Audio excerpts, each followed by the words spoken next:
I'd like to preface this by saying that I live a pretty straight-edge lifestyle, so I'm certain that what I saw and heard last New Year's Eve wasn't the result of some hallucination or drunken stupor, but was 100% real. I live on the outskirts of your stereotypical small southern town, so a few of my friends live out further into the boondocks, accessible only by those dark country back roads. One of my friends, Darren, lives with his family in one of the richer neighborhoods in the area, which can only be reached by these back roads.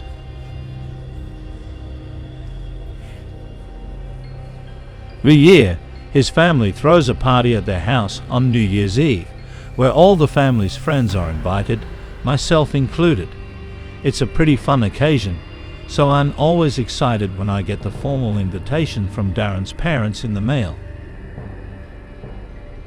Seeing as the weather in the south can be pretty weird when it comes to winter, it didn't get really cold until a few days before New Year's Eve. I can remember the newly frigid air paired with the bumpy, unkempt country roads made for an uncomfortable ride to the house. Usually, I don't drive with my brights on, since I hate how other drivers always blind me with theirs, but the sheer darkness of the windy, narrow road made it a necessity this time. Anyways, the narrow road was surrounded on both sides by a dense tree line, so even with my brights, it was hard to see where exactly all the twists and turns were ahead. Notably, there aren't any other houses between the turnoff to the road and Darren's neighborhood, except for a lone shack that seemed like it had been abandoned for years, though I could sometimes see lights on inside whenever I passed this way. A few minutes into the drive, on a particularly straight section of the road, my lights illuminated something ahead amongst the trees, something white against the darkness.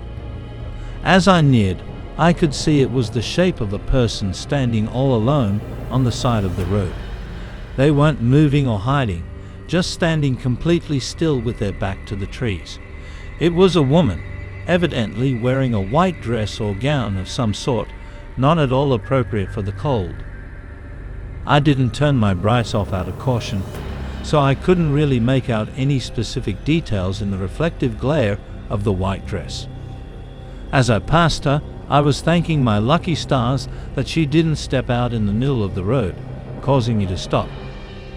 But then I started to wonder if maybe I should have stopped to say if she needed some help. Perhaps she was another guest trying to get to Darren's party. But it wasn't until I looked back in my mirror, at the red glare of my rear lights, that I saw the woman had turned her body to follow me, still frozen in that one spot. It was definitely creepy, and in that moment, I was glad I'm not the greatest example of a good Samaritan. No way was that a fellow party guest. I arrived at the party without any further incident around 8 p.m., parking in the gravel circle amongst the dozen or so other cars outside Darren's house, which was situated in a large clearing in the surrounding forest. Just like all the other spaced-out houses in the neighborhood, the festivities went on until we had watched both the ball drop in New York and our own time zone's clock striking 12. After that, everyone slowly started to clear out. I stayed behind a bit to help clean up, as I usually did, since I was one of the closer friends of Darren's family. By the time I left, my car was the only one left at the front of the house. When I got in and started it up, I got a low tire pressure light. My car is an older model, so it didn't give me exact details as to which tire was low or how many had the issue. Before I freaked out, I remembered that this sort of thing always happens with my tires when the weather first turns cold after a long warm period. I figured I'd be able to make it home okay, but before I drove off, I remembered that woman I had seen on my way there. Was she still out there somewhere? Had anyone else come across her?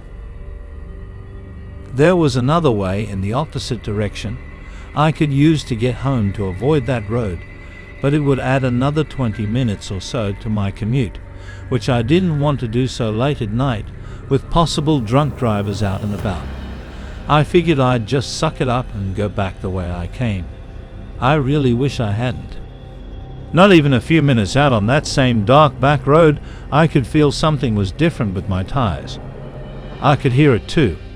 It sounded like bare metal scraping against the road. Slowly, my car came to a dead stop. I muttered, "This is a different situation entirely." That was going through my head was, did my tires fall off? Against my better judgment, I had to get out of the car to see what was wrong. Stupidly, I turned the engine off and shut the door. The car's lights turned off automatically, and I was plunged into the deep darkness of the surrounding forest. With my phone flashlight, I scanned each of my tires. My heart sank as I saw each and every one of them had been ripped to shreds, as if they were torn apart by the claws of some animal. I could have reasoned that if one had a large puncture in it, the bumpy road could have caused even more damage, but all 4 tires. This was deliberate. But no, I thought, could it have been? I stood around hopelessly. No one would be out at such an hour on this road, even on New Year's Eve. I'd have to call a towing service, or for someone to come and get me, but of course, there was no phone service this deep into the woods. Just as I was about to get back into the car, the gentle wind died down. The barren tree branches stopped swaying, and even the wildlife that was still out this time of year went quiet. I froze. I had never heard such silence before. It was as if time had stopped for a minute. Then I heard the sickening sound of a twig snap somewhere within the trees. Something was moving around. I instantly shut the light from my phone off, leaving complete darkness. Leaves on the ground continued to rustle as if someone was stalking through the forest. Was it a squirrel? A deer?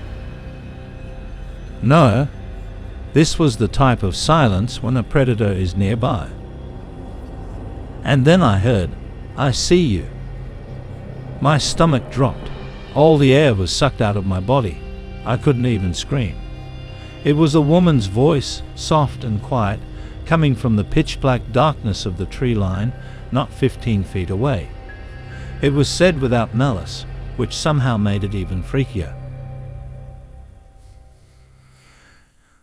That moment, all I wanted to do was just shell up onto the ground and die.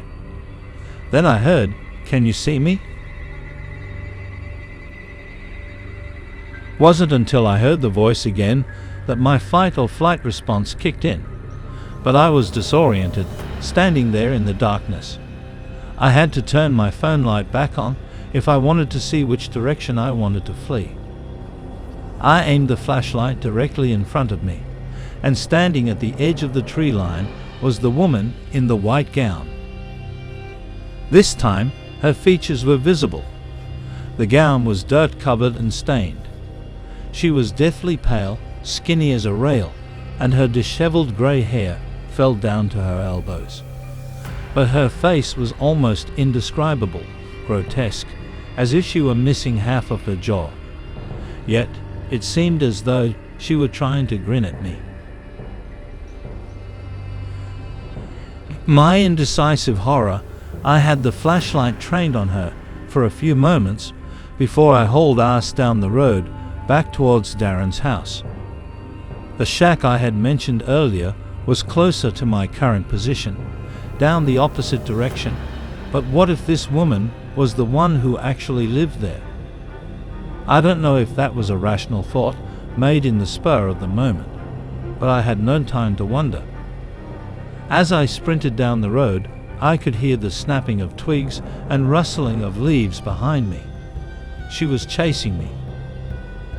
But I was quickly able to lose her with such a massive rush of adrenaline. I made it back to Darren's house, ignoring the rest of the neighborhood, and I pounded on the door, pleading for it to open. His mother answered the door and quickly ushered me inside, seeing how shaken up I was.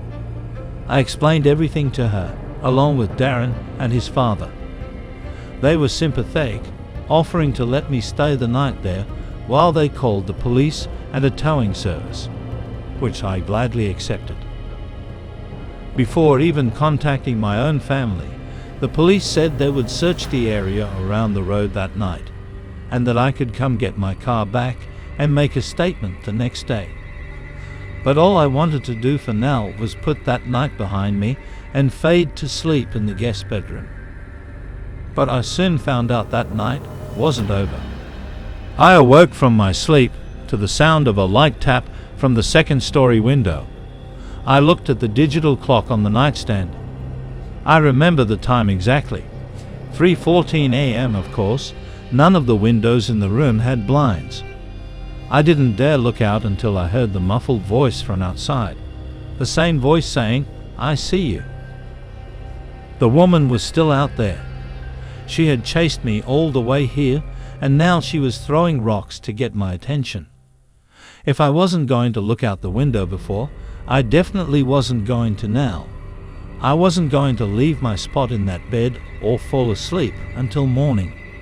When the sun rose and Darren's family woke up, the woman was gone, thankfully. I told them what else happened, and we all looked outside together before the police showed up. Darren's father found a large, rusty knife that didn't belong to the family, presumably what the woman had used when slashing my tires. But that also meant she had followed my car there to the party at the beginning of the night and specifically targeted me when everyone else was inside during the festivities. Darren's parents called and asked the other party guests if they had seen anything suspicious the night before. One of their friends said they had seen someone in a white dress walking around outside from the window, but thought nothing of it, seeing as how people were coming and going all night. When I gave the police my statement, I told them to check around that shack on the road here, as I had a hunch that woman had something to do with it. They eventually did and updated me that they found no one living there, but there was dead, gutted wildlife sprawled all around the surrounding woods. That woman I saw was never found, which of course raises a bunch of questions. The scariest ones to me, though, are how she was able to track me down so quickly once I left the party, and if she was missing so much of her face, how was she able to pronounce those words so clearly? Despite what happened, I'll still be going to Darren's house for New Year's Eve again this year, but this time I'll make sure to carpool and take the long way around. When I was 26, I took a trip to San Diego via plane. I stayed with my friend for a few days and booked a late flight back home. My flight landed at midnight. By the time I was off the plane and at the ground transportation pickup point, it was like 12:30. I waved down a random taxi in the taxi section and gave the driver my home address. He said he'd take me for $30, which was a really good deal compared to Uber. He came out to help me put my bag in the trunk of the van, but I said I was fine with it in the seat next to me. So he lifted my bag onto the seat on the left side behind him. I was sitting diagonal from him. He got back in the car and pulled up the directions to my apartment, and we were on our way. My, at the time, apartment was about a half-hour drive from the airport with no traffic. This hour, there was obviously no traffic. We got right on the highway, and we were moving fast. I caught the driver's eye staring at me through the mirror on 2 separate occasions, and on the second time, he spoke. He asked where I was coming from. I said San Diego. He said, "Oh, very nice." Then he asked me what I was doing there. I said I was just visiting a friend who lives there. His response was, "Is your friend as pretty as you?" Honestly, my first reaction was to laugh, but I found the comment really creepy, and it being the third thing out of his mouth on the ride didn't help. From here, his questions kind of stayed on the flirty side. He asked, "What is a pretty girl like you doing traveling all by yourself?" I had a slightly sassy response, saying, "Well, I just said I wasn't alone. I was visiting my friend." His rebuttal was that by flying by myself, I was traveling by myself. I maintained my slight sass and said, "We can agree to disagree." He laughed and said he was only teasing me. This man had to be like 45 though. I felt like him hitting on a lone girl in her 20s, like this was slightly creepy. Wasn't the first time I dealt with something like this. As we continued down the highway, I looked up and saw the familiar overpass right by my exit. But as we passed it, he wasn't slowing down. I said, "This is my exit," as he was literally about to pass it, and we zoomed right by it.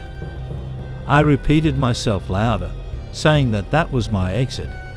He apologized and said he'd catch the next one.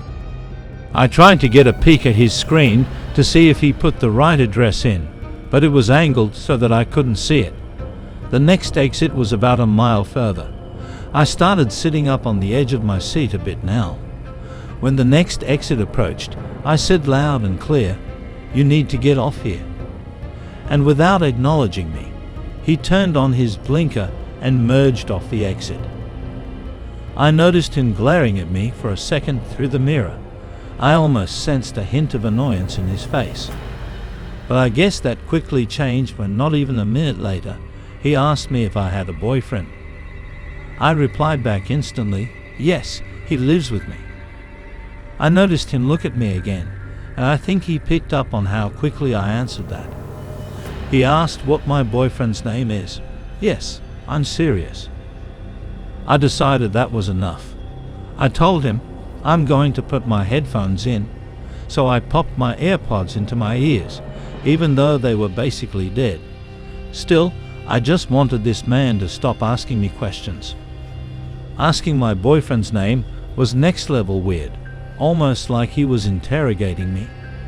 I texted my family and close friends about this creepy taxi driver and shared my location in case, God forbid, things went sour.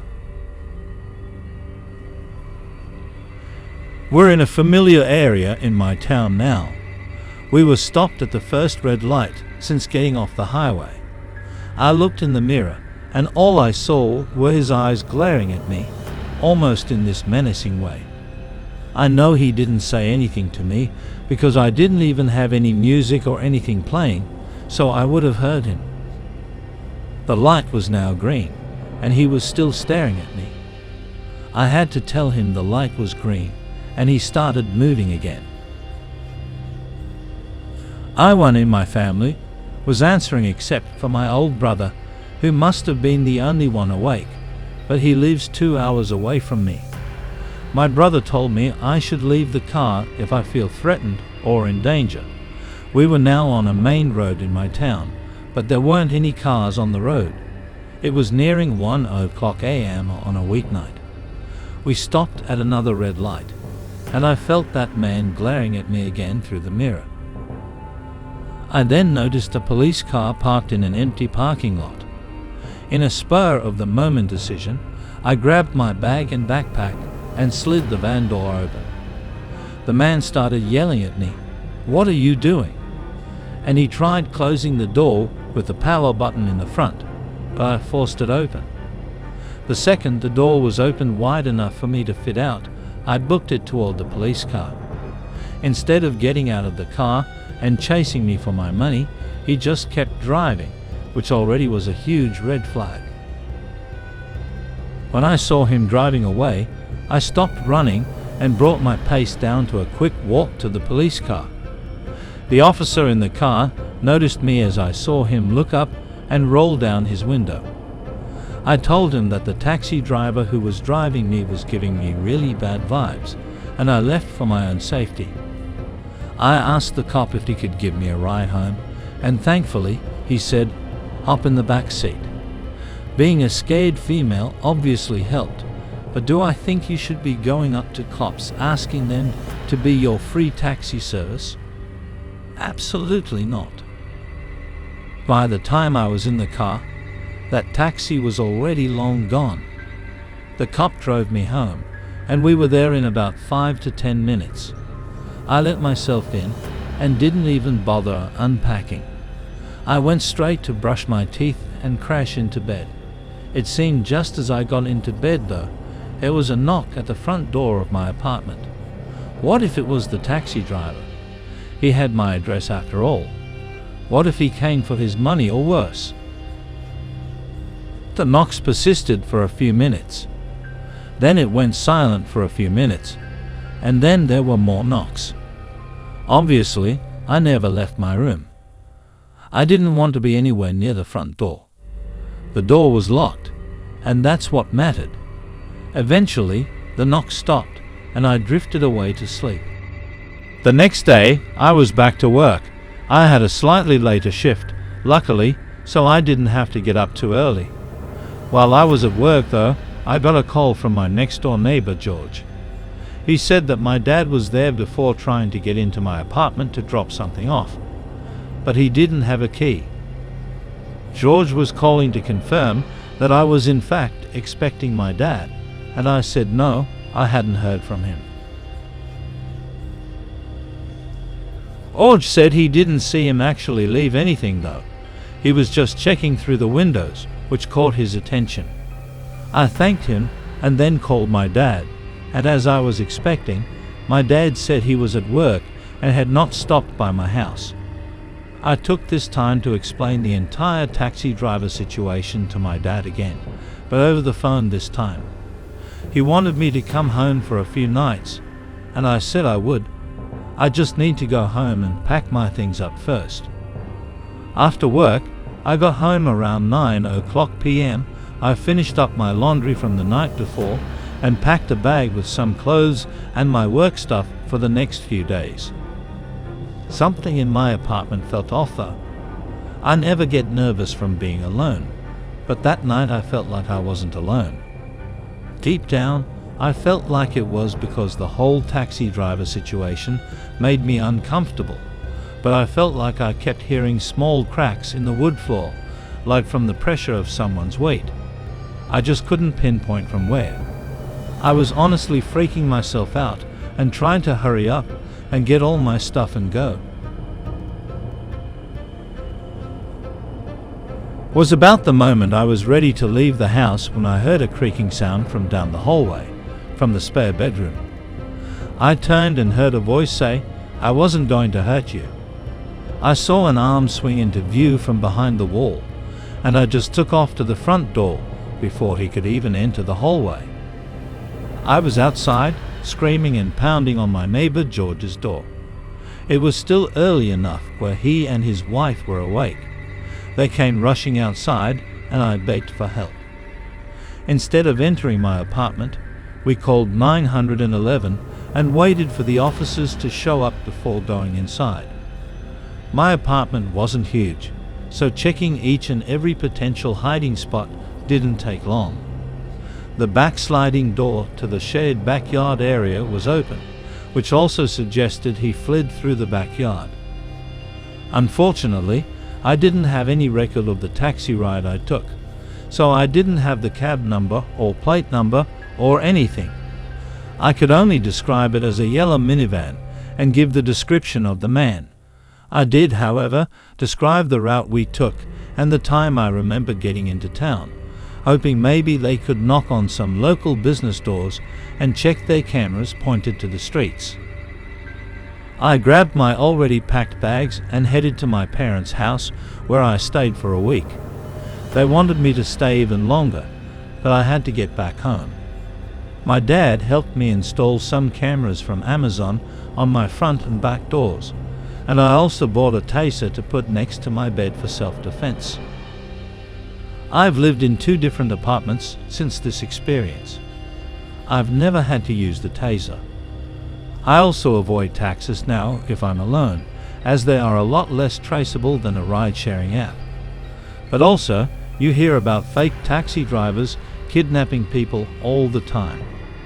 I have to wonder if that was a real taxi driver at all, or if it was a stolen vehicle.